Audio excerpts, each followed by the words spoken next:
बहुत समय पहले की बात है। सुरजनगढ़ नाम का एक समृद्ध राज्य था। वहां के राजा वीरेंद्र सिंह को 2 पुत्र थे, राजकुमार वीर्यवान और राजकुमार अर्णव। जहां बड़ा बेटा वीर्यवान तलवार और युद्ध कला में माहिर था, वहीं छोटा बेटा अर्णव शांत स्वभाव और तीव्र बुद्धि का था।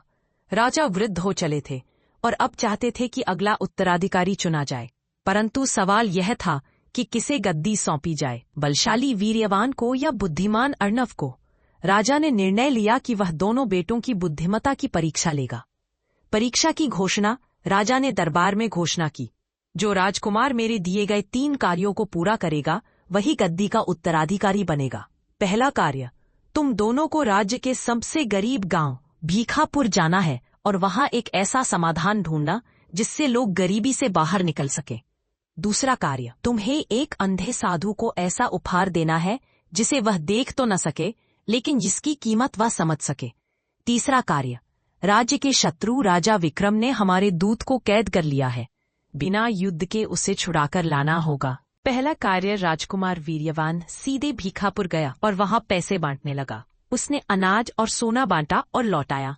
राजकुमार अर्णव ने पहले वहां के लोगों से बातचीत की। उसने पाया कि वहां पानी की भारी समस्या थी, जिसके कारण फसलें खराब होती थी।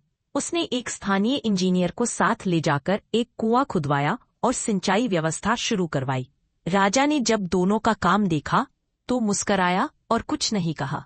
दूसरा कार्य, वीर्यवान ने अंधे साधु को सोने की मूर्ति भेंट की। अर्णव ने साधु के हाथ में एक संगीत वाद्य यंत्र वीणा दिया और एक गायक को साथ भेजा जो उसके लिए रोज भजन गाए। अंधा साधु रो पड़ा और बोला, जिसने मेरी आत्मा को देखा वही सच्चा दाता है।